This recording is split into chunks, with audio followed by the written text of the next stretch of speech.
Amanda, I am so happy to have you on. And honestly, we should have just done this in person now that I'm thinking about it out loud.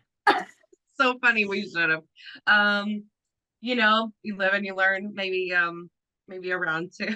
I know, I know. I've got to get myself to some of your events. So, people that are listening to this, you're like, what's happening, Taylor? This sounds chaotic already. So, Amanda Smith is somebody that I have been aware of for much longer than she has been aware of my existence, but she is the founder of what's called Dallas Girl Gang, and she's got multiple hats that she wears. But one reason I wanted to bring her on and chat was because she's built such a cool community of women that are just badass business owners and leaders and really just knows how to cultivate community in the online space and bring that just awareness to how challenging entrepreneurship can be. And I don't see that in a lot of other cities either. And so my purpose for bringing you on today is obviously discussing that. And we'll dive into hosting events. We'll dive into building community. Just if you're listening to this thinking, I'm not ready for any of that, Taylor, just how to build community within your Instagram or social media Yeah, platforms right now, because I think that is so critical. So Amanda, I'll let you kind of just introduce you to the audience and just share a little bit about how you started DGG. yeah. So thanks for having me. It's like super fun to finally connect with you a little bit more. I know I'll probably hopefully see you soon somewhere. But yeah, I so my background is in music education and specifically just music in general. That's my trade. And so I was a music teacher for 7 years in the public education space. Um, in the midst of that, I had moved back to Dallas. I grew up here in McKinney and then had moved away for college, came back and didn't really have a friend group. Didn't All my friends were in different states. You and I were just talking about that. It's so hard. It's so hard. Like It's no one super talks about hard. No one talks about, especially 7 years ago when I started this in 2017. Um, no one was talking about how hard it was to make friends as an adult. Now I think you hear about it a little bit more, especially, trending things on TikTok or whatever. But um I I wanted friends and I also wanted to network in other ways. And I just was like, I could do that. Like, it's not hard. And, coming from a background where like I grew up in church and worked in churches and then worked in education, it's a lot of programming and bringing people together and events. And so I just had this like built into who I was and my skill set. And so met a few people through some random events, but like those communities or types of groups are were not my cup of tea. And a lot of people weren't. And some of those groups aren't around anymore. Um, but we clicked with a few people. I wanted to keep in touch, and so I formed a Facebook group, in 2017. And what's crazy is our Facebook group is still anywhere from 90 to 95% still active. Like the people in there are active. They're liking things, they're looking, they're commenting, they're posting, which is kind of wild for 2024. Now, who knows what that's going to look like in the next few years, but and it just came from this need, right? And it really resonated with people.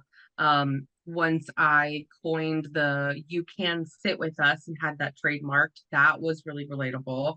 And completely gives you the vibe of who we are and what we do and why we do it.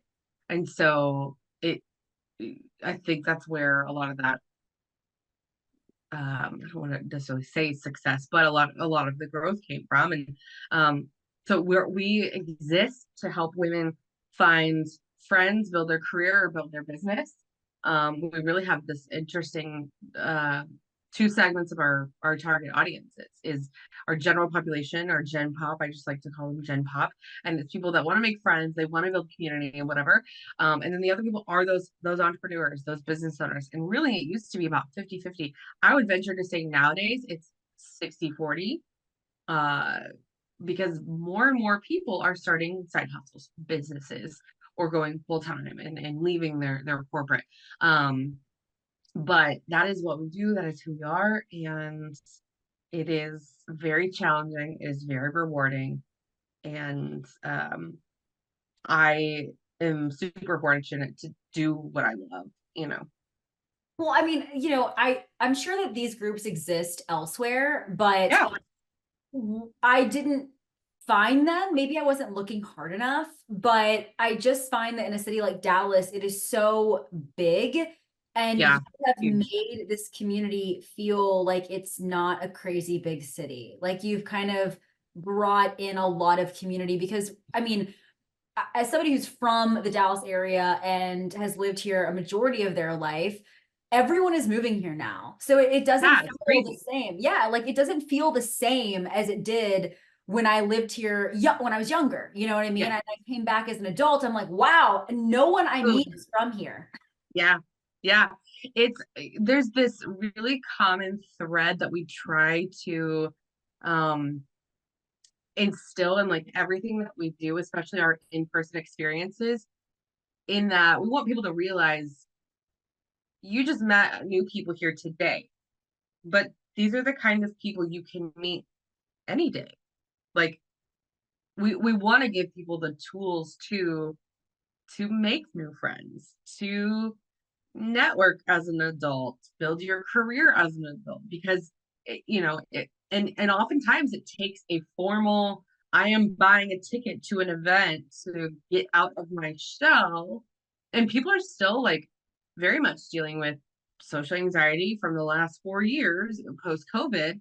And so it's super interesting to see people come out and um start forming those relationships and realizing, oh, like, yeah, this is difficult, but like it's just going to take a little bit of work. And there are resources and communities like PGG for me to take action and do so. And forget how hard it already is to make friends just as an adult, but entrepreneurship adds such like it adds a totally different layer. Layer. Yeah. Right. And I do want to bring this up because, I am somebody as of, July in 2024, right? Like I am single, I have no kids, I am going to be Yeah. 32 next month. And it just puts you in a different bracket. Then you add seven-figure business owner, and it again puts you in a weird bracket. And so I just think it becomes really challenging to make friends. And it's not as easy as just talking to someone at the gym. Like I feel like it was 6, 7 years ago. And so when Yeah. you're putting these people into a room, like I'm just so curious. Like, first of all, tell me a few of the fun activities that you have done. And then just two, Yeah. like, why do you think it is challenging as an entrepreneur to make friends that are like-minded? Yeah. Well, I think one, you always want to be able to relate to people that are in the same stage of life as you. Um, and that is kind of tough, especially like, you when you like, and also in the future, welcome to the 32 Club. Um, just arrived last month for me. But yeah, it is super important. So a couple of the fun activities we've done in the past 7 years. Um, one of my favorites is we always host Friendsgiving in some kind of format. One year we like made floral wreaths for the holidays, and that was just super cute and fun.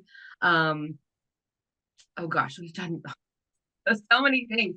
Uh, I activities. We're actually doing one coming up that I'm excited about because I feel like we've kind of done just like our normal thing, but it's gonna be at the Electric Shuffle Yeah, I saw that. in Yeah, the yeah. Ella, which is gonna be super fun because we haven't done something interactive like that in a hot minute. Um, I also always love we did this one series, I think it was in 2019. We worked with my friend at Culture Hype PR and the W Hotel, and we hosted or co-hosted with them a pool party. Um, like a oh my gosh, I don't even remember the name of it, but it was really fun to just go and be with other people and like be in your swimsuit, have drinks, hang out. There was also yoga at the beginning, and then it phased into like an afternoon party. Um, And those kind of things are always really, really fun because you're getting outside, outdoors actually, and you're you probably don't know everybody else in the room, if I had to guess. And you're doing something physical that can be intimidating for other people. The way we marketed it was we really wanted people to feel comfortable. And oh, I remember now. It had a very like all inclusive, not necessarily body positivity, but we just wanted people to feel welcome and say like everyone can do this and be a part of this. Like you don't have to feel a certain way about going to a pool in the summer. It's Texas. It's freaking hot. So we're going to the pool, you know. Yeah, it's minimal clothing. It's really hard when your skin is as pale as mine and yours probably. Mine too. If you're not watching this on YouTube, Amanda is as pale as I am. So, well, and I think the question was like just more centered around why is it also so critical to have these friends? Because I don't know if you can relate, Yeah. but as you grow a business, the friends who've been around forever, a lot of them start to fade because they don't get it anymore. Yeah. They don't support you in the same way. And I think a lot of people cling to their partners or their spouses thinking, I don't need friends, I just have them. And it really creates a very lonely scenario for you. Yeah. So yeah, let me address that second part of the question. Sorry. It is interesting. And I do have the the story of like my husband is my best friend. Sure. Uh And that should be the case. which is wonderful. Yeah. But like he will support me till the day we die. Like or if I ever sell my business or do something else or whatever, like he will support me as long as it's not like criminal, you know? And even then he's like, is it gonna make us money? No, I'm just kidding. But you know, Yeah. he I often turn to him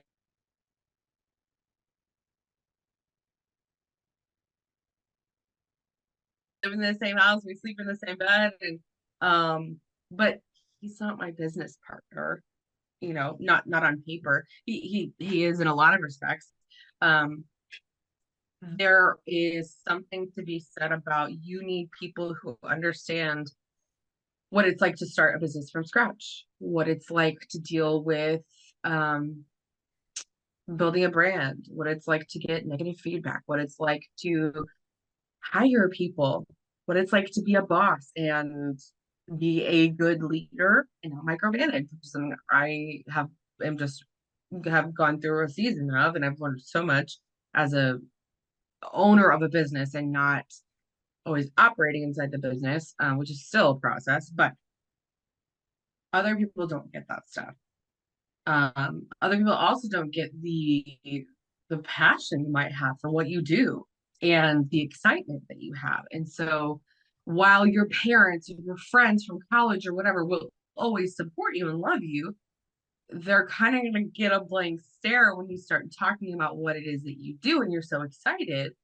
And if they're not as excited as you, like, that's not something you should necessarily be upset about. They're just not going to understand, and that's okay. Especially for me, becoming a mom too. Mom business owners, like that's so specific, and I absolutely need those people in my life. If I hadn't made those friends prior to getting pregnant or even having Nash, my son, I don't know what I would do. I would feel psychotic. I would feel like I'm doing a terrible job. I like there's a lot of things that I would probably do different if I didn't have those friends. Um, but it's 100% vital to your entrepreneur journey to have other entrepreneur friends that are like-minded with you. I found it so much easier, and I don't know if you can relate, but I found it so much easier to maintain my mediocre friends from college and grad school as I was in a career that I didn't realize I hated so much until I was fired, that just wore me down. And so the conversations were always about how we hated our job, how we hated our bosses. And then the second that I made money and could afford things and didn't hate my job and loved it, those people started to resent my success. And therefore we had to part ways. And I saw unconditional love turn into very conditional love, right? Whereas my client or my friends, rather, I've had two clients turn into really great friends. And Yeah. it's a very rare occasion that can actually happen with boundaries Yeah. being set. Yes. But a few people periodically that I've met throughout my life that have become best friends, and like it's just so unconditional, right? So if I have a friend who's not an entrepreneur and they ask me to hang out and I can't, and ask me again and I can't, they start to take it so personally after a while, right? And Sure. I think that a person with a 9 to 5 has a very different work-life balance than an entrepreneur who just is obsessed with what they do. I don't think there is a cookie cutter way to explain work-life balance. No, and it doesn't always exist. I think it's always like a work in progress. Totally. I think that and my personal approach, especially now having a kid, is I used to work so much more than I do now because number one, I had the time. And number two, I realized I was doing so much shit that did not matter. And that was not moving the needle. And there's just so much more in life that I want to do for myself or my family and with deep in friendships. That yes, I am obsessed with what we do at DGG and I love it a lot. But I'm not going to work myself to death because I have probably had 3 periods of burnout in the last several years, and it has cost me big time. So just to say that at the beginning, but yeah, like friends might not understand, like, why are you still working at 6 p.m. on a Thursday? Well, Or a projects Friday get or late, a Saturday. I or mean, yeah. Well, and again, for me, like I try to be pretty hardcore about like not working on the weekends. But to your point, what if earlier in the week you got sick? Or like what if my son got sick and I had to stay home with him? I can't get anything done. And so yeah, I'm gonna have to make that up potentially on a Friday night. Or, because everything is on you. You're in charge. And obviously you have a team and things like that. But like for me, my team is all contractors, part-time. Um, and I'm not asking them to work on the weekend. And it's my responsibility at the end of the day. And so this is again, these are just my opinions and how I operate and do things. But yeah, a lot of people aren't gonna get that. And it is difficult to communicate, hey, it's not because I don't care about you, but this is how I feed myself. And this is how I take care of my life and things like that. So I have to do this, and it may not be forever, but and hopefully people understand and some people won't. and that could be a totally separate podcast episode, right? And I bring that up because, I always tell entrepreneurs that I work with and coaches that I consult and stuff, like, you don't have to want to build a 7-figure business. It's okay if you don't, right? Like, I think Right. that we have this like shiny idea that we have to go big or go home, and we're not totally aware of what those sacrifices look like. But what I do know is that whatever your friends, however your friends support you, just making sure that they are not using your income as like a stab or a jab at you, right? Or like, Mm, I know that that can happen too, where there is, like I said, that resentment or that jealousy starts to kick in, and be mindful of that, because I do talk to so many coaches where they're like, man, I've been friends with this person for years and I never saw them act like this. It's like, well, now that you have everything that they kind of want, like the freedom and whatnot, it might change. Whereas entrepreneurs, they're going to get it because they're working towards the same goals. And I do think that we're yeah. kind of crazy. Entrepreneurs are crazy. Like, you have to be a Yeah, little we're a little psycho. crazy. Like, you just do. And so, again, not to harp on that forever, but how do you suggest somebody in another city go make friends? Because the traditional go to a coffee shop and hope for the best isn't working. So if you can't find a group, like, how do you suggest that we connect? Yeah, I think that's a really good question. Yeah, one more point on the the friend thing.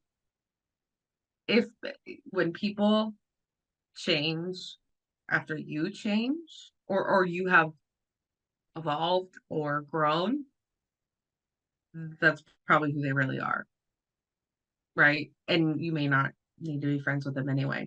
Or vice versa. I've seen this happen. Talk about it and address it, and then you can really get to the bottom of it, and then they realize, wow, I'm sorry, I am just jealous of you. Like, but I am so happy for you, right? So just to kind of caveat that. Also, I I think a lot of people assume, uh like they look at people's social media or they look at people's whatever, they're like, wow, she's taking bajillions of dollars. I am not a seven-figure business owner. I am not even close to that. I love what I do, and I'm psyched that I get to pay myself a full-time salary by doing that. And yeah, we have bigger goals to make more money. But also like don't, if you're listening, like especially entrepreneur to entrepreneur, people start thinking or comparing themselves of like, oh, they wouldn't want to be friends with me. Like I don't make as much money as them, or I'm not at their level and things like that. You never know what's going on behind the scenes, and assuming really, you know, is what everybody says it is. Anyway, to your point of how do we make friends, because some of the traditional ways are not working. I really think it has to do with, do you really want to make friends? Like, what are you willing to do? What are you willing to say? What action are you willing to take? I went live in our Facebook group this week, and one of the biggest things that I hear from people is they send us a DM and they're like, I'm freaking lonely. I want to come to an event, but I'm terrified to come by myself. Like, I feel like I'm going to be judged. I feel like a fish out of water. I haven't been to an event in a long time. I hear that a lot. Um, and what I always say is like half of it is just getting in your car and going. And actually, I think the coffee shop example you gave can still work. I think it's about, are you looking through the lens of like, you know what, everywhere I go, there's a possible friend I can make. For example, I live out in Forney, like I was telling you. There's not a lot of coffee shops out here. So there's this one I go to in Sunnyvale, and I have met like four new people there just by one person recognized me, which was weird. Um, and then the other couple people, I think I like gave them a compliment. One example is I heard this girl, and I was totally eavesdropping. I heard this girl interviewing someone. She obviously worked for someone, like was their HR person. She was interviewing someone for a position, and she did a freaking rock star job. And I was like, I can't not say something. So she got done, and I was like, I'm so sorry to interrupt you, but I just heard you interview that person and you are very good at that. And she was like, oh my gosh, thank you. And then you realized who I was. She had followed us on social and seen my face. And I think I mean, and not everybody is extroverted, right? So like that can work for some people, but you have to be willing to say something, to do something. The other thing is, if you just stay in your house, you will probably continue to be lonely. If you don't get out there and go to the grocery store, like try to go find a group of people that go hiking on Facebook, or hot girl walk, or there's this company called the Mom Walk Co. And there's walks all over DFW, all over the country. And we're actually working with them in August. If you don't find things, or like do your own research and get out of your house, you will probably stay in the same place as you are right now. Um, it's it takes a lot of action on your part. And then of course places like the gym, church, your kids' daycare, whatever. If you happen to be plugged into some of those types of like regular entities, take advantage of it, like make the most of it, because to your point, like where else do you go? What else do you do? Right? Well, and I think We're it's so less about just like meeting new people and more so about meeting entrepreneurs. You know what I mean? Like meeting sure. individuals, because that's hard. I also think that everybody now, Yeah. not everybody, but a lot of people are starting businesses. Like I see this so often, like the amount of people that I will see on a dating app where it's like wants to be Uh, an entrepreneur, and I'm like, please, I can't. I just can't. Like I I really wish DGG was co-ed sometimes. You'd make my life so much easier, I honestly. know. Well, my husband would love that too, because then he could make more guys. But I think as entrepreneurs too, like where, think about where you would like to hang out or where you go. I Totally. think I think there's a really untapped opportunity if you're a part of some kind of membership. like Entreprenista League or the Female Founders Collective or Dallas Girl Gang, or I'm pretty sure you have a membership. Like if you're part of a membership, especially like a global or national one, go digging, find who lives in your city, find who lives in your area, and say, hey, I love what you're doing. I would love to connect with you. And don't be super general. Like tell them like we're business owners. We are busy. So say, hey, I really think we could vibe together. I'm just trying to make more entrepreneur friends. Like, would you like to go get coffee? Yep, Like I agree. easy, super, super easy, done. Um, I think too, this is hit or miss, so not applicable to everybody. Junior League, Chamber of Commerce in your city, wherever you live, could also, for business owners, could be a really good source of other friendships. There's also a organization here in Dallas called the DEC, the Dallas Entrepreneur Center, which we're actually having our conference at their new DEC Network Center in September. But it's a free nonprofit that they support thousands of entrepreneurs in the DFW area. And if you go to some of their events or engage on their free membership or whatever, you can find some people that you actually gel with because you're not going to gel with everyone. And to your point, sometimes people say I'm an entrepreneur. What does what do you really mean? um, so Right, um, right. those are some other really good ways I would say like people are just kind of like skimming by. I agree. I think places that have like weekly recurring meetups. So for example, Yeah, I'm not the girl who's going to join a run club because that's just not my style of training. But just to use it as an example, sure. if you join Yeah, a run club in your city or whatever, and you have to meet the same people every single week, and it shows accountability, it shows, I don't know. I just think that that's how you but build connections. Like, yeah, definitely don't be the person that goes to one thing one time and is like, I didn't meet somebody, because I guarantee you, like, I could go to one of your events and you could say, maybe there's somebody that you have in mind. Like, oh, I hope Taylor meets XYZ girl. And XYZ yeah. girl didn't show up to that one event. And then Yeah, you know what I mean? So, yep, all that to say is, if you guys have any questions, please let us know or reach out to Amanda. But I want to move on to yeah, event hosting, because you obviously host Boss Vision Con, which is pretty big in my opinion, and you've been doing it for several years now. And I also host a conference. This will be my third year doing that, but it's not open to the public as yours is, at least not yet. right. So one thing that I want to ask you though is, I have several clients that are hosting like their first retreat or little events like this, and I'm super excited about Yeah. it. And I want to know, what advice can you give somebody who's looking to bring somewhat of their clientele together for an event? Whether it is, let's start small, like maybe there's a guest speaker, maybe it's just the coach workshopping, but what advice would you give them? If you're getting into any kind of events here in 2024, you're gonna need more money than you think to make it happen. Amen. Um, Amen on that one. and like sign, seal, delivered, game, set, match. You're gonna need more money than you think. Um, Just the photographers alone, I mean, Jesus. I know. And every time we plan, I have like a template that we use. And I think I actually have it as a freebie, so maybe I can give that to you and you can put it in there. Um, there's a line item for the budget, and I always have a miscellaneous item, and I'm like, whatever the main total is, let's add on an extra 10 20% because you never know what's going to come up, especially the week of the day of, because whatever happens, you're responsible. Um, that is number one. Number two, hotels and like convention centers and conference centers are great, but they come with a lot of limitations, and just check the fine print because the last thing you want is for someone to try to take you for a ride. Um, Side note, you can negotiate some of that stuff.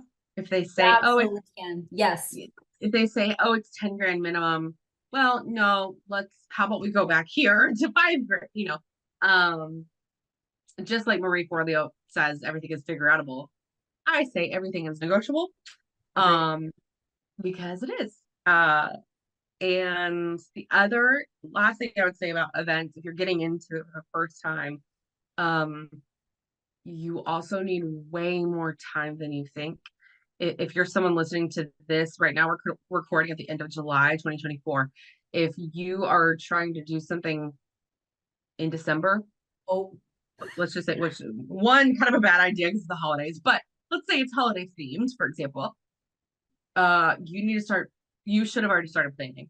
You should have already started booking vendors, a venue, whoever you want to speak, all that kind of stuff. That is the largest mistake I see people making, because then they panic 2 weeks out, 4 weeks out. They're like, no one's buying tickets. No one's, well, no wonder you just started planning this thing 2 months ago. Like, you should have started 6 months ago, right? It's especially if you have a big vision for the number of people coming, the if you want it to be, grand and glitzy and glam, like, you're gonna need lots more time and more money. So yeah. yeah, and I know people that are listening to this, like these are coaches that maybe have one or two team members, maybe a few. And so I don't think anyone listening is renting out conference rooms just yet. It's Sure. more so like, let me start with a retreat. Let me get an Airbnb. But I agree with you. I'll have a client that says, hey, I want to do a retreat. And I say, okay, when? They say 60 days out from now. And I'm like, what do Nope. you mean? Like, even if you don't have a lot of quote planning Marketing to alone. do, Yeah. yes. And even if you're not selling public tickets, just getting, for example, I know what I can do in 2 months, but your clients have 9 to 5s. Like they may not be able to take Yeah. off in 60 days.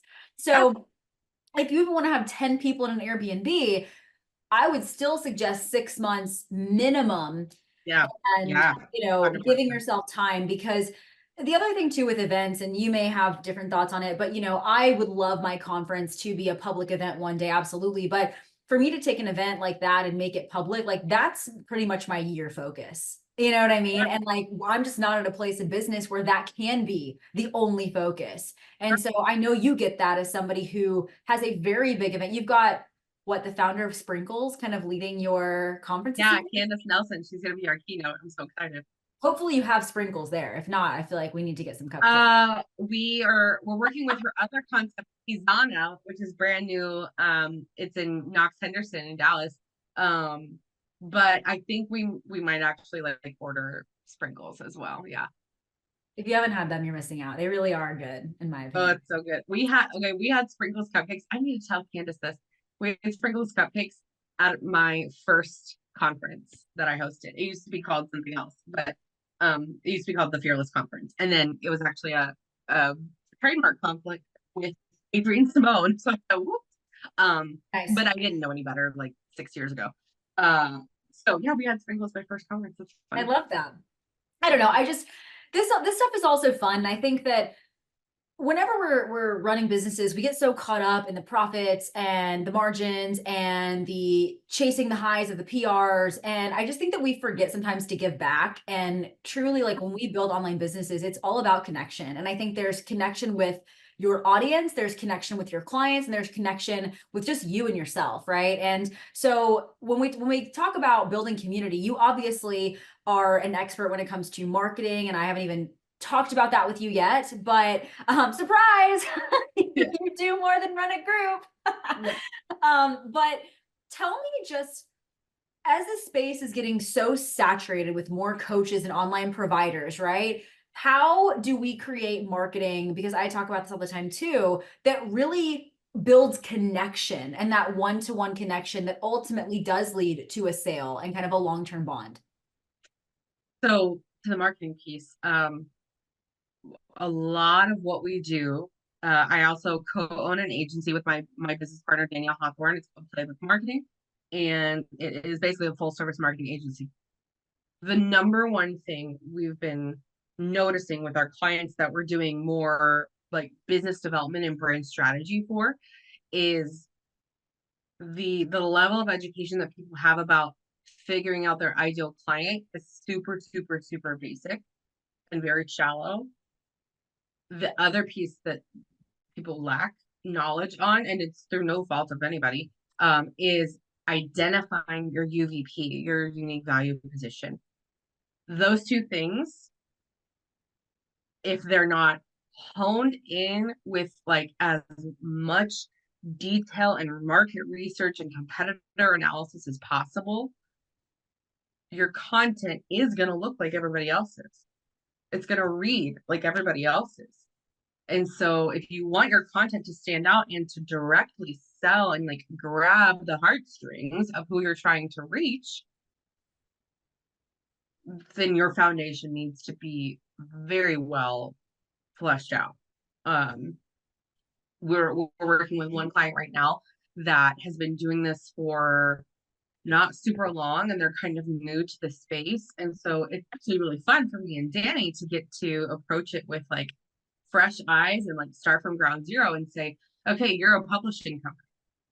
There's a bajillion publishing companies, especially people that are helping people hybrid self-publish. What makes you different? Like, and there's so much research that goes into that, but and that could be a big process for some people.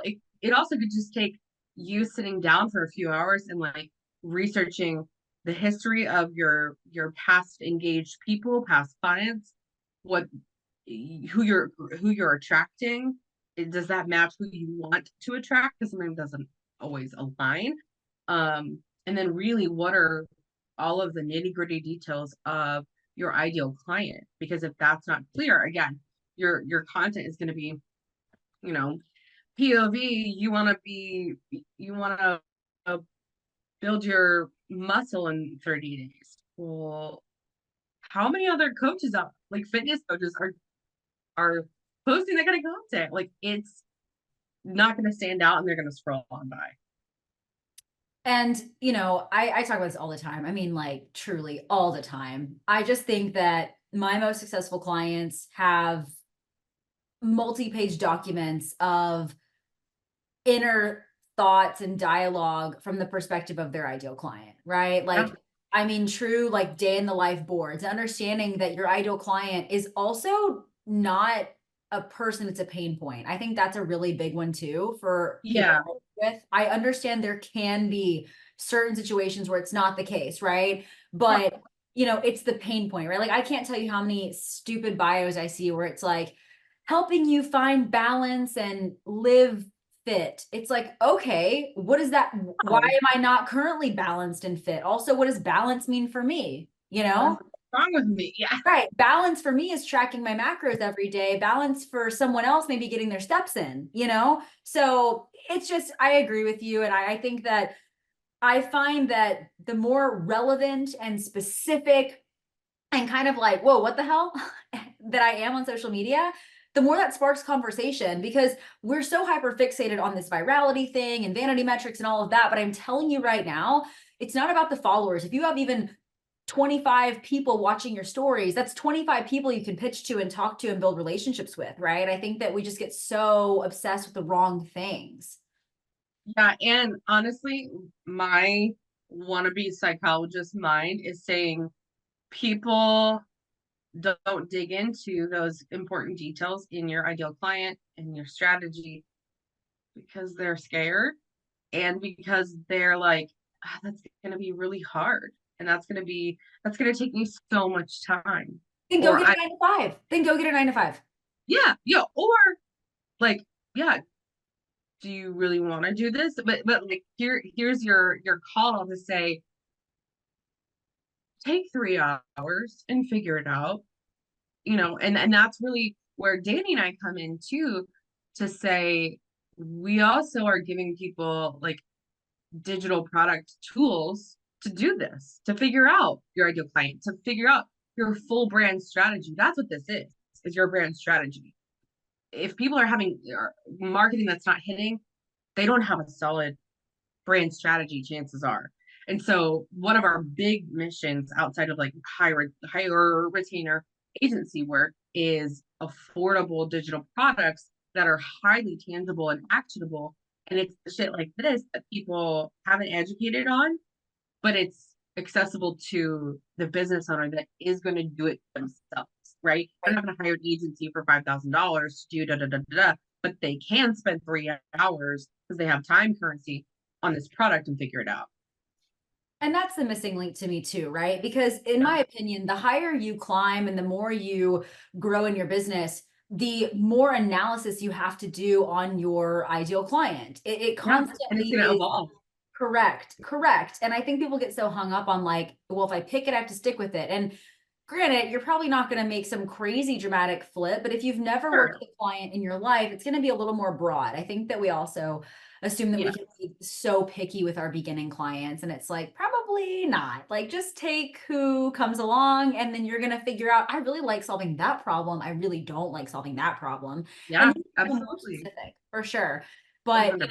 along with just having a brand strategy, I find that so many coaches are just like not implementing things consistently in general. And so we have no Yeah. data to figure out what the hell's working or not working. That's a big problem too. Yep. Or it actually, sometimes it's cool to take the little data we have and say, well, here's the diagnosis because there's no more data. So, it's one, let's be consistent first, and then, you know, go from there. So, I agree.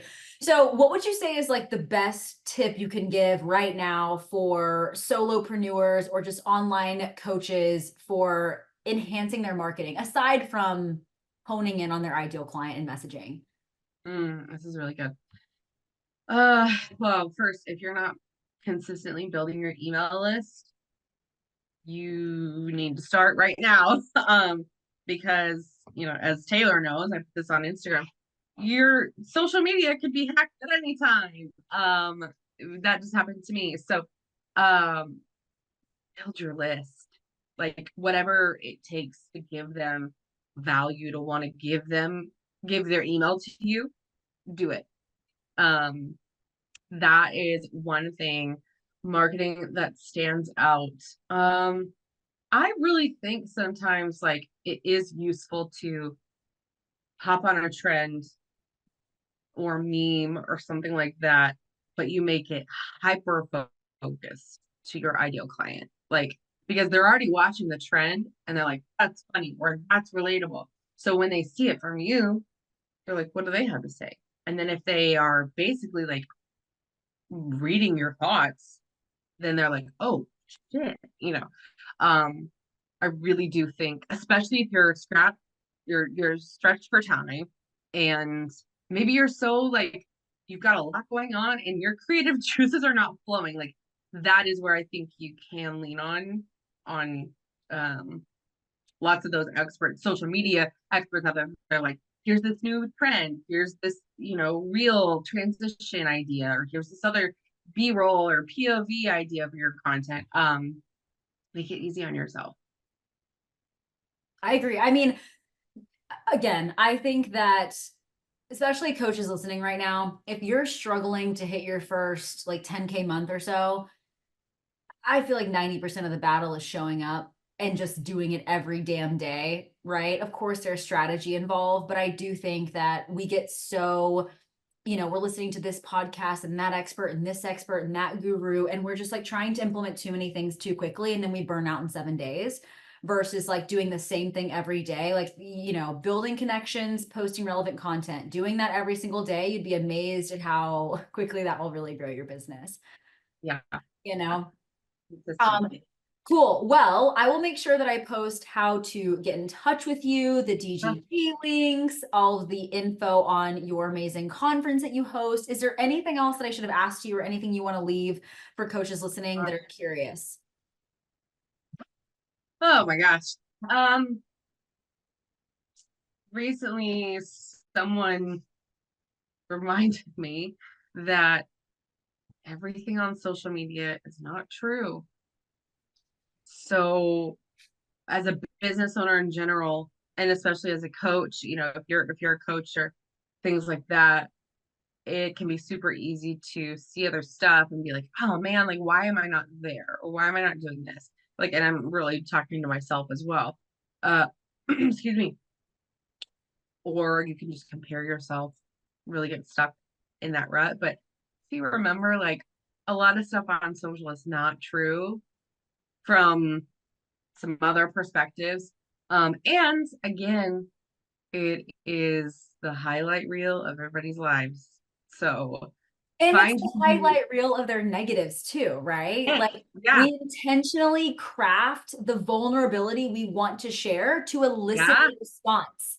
to elicit a response. Absolutely. So, do you like maybe here's a challenge. What if for a week you just post your content and engage with your people? You stay focused on your account, your DMs, your email list, your Facebook group, your circle membership, whatever, and you don't really look at other people's stuff. Like, what would that do for you? Just try it, see what happens. I think you'll have a lot less paralysis. Anxiety. I think that you'll be more productive. I mean, sometimes I ask my clients, what would happen if you just doubled your output? Like, what would happen? What happens if you just doubled your output?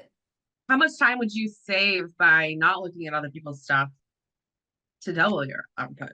Like, double your followers, double your reach out, double your pitches, double your content, double your Instagram stories, whatever. Yeah.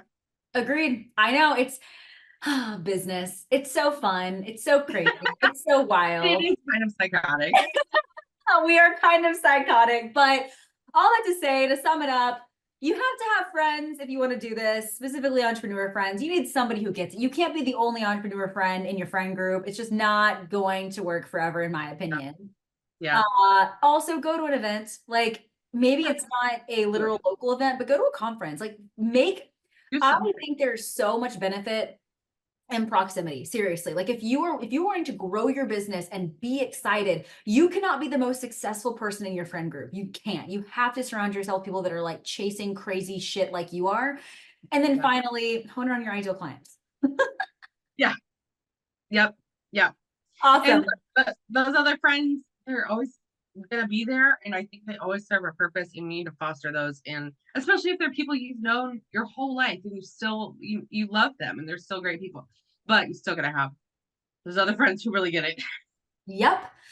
I agree. Well, Amanda, thank you for hanging out. I appreciate it. This was fun, and I hope to attend one of your events soon. Yes, I would love to see you. Yeah, and again, Boss Vision Conference. It's. I just want to tell people, it is not just a Dallas thing. People fly and drive from all over. So this is not just a Dallas thing anymore. The last several years, people are traveling. So make the plans. Like, whether it's this conference or something else, like, make it fun. Always. Thank you.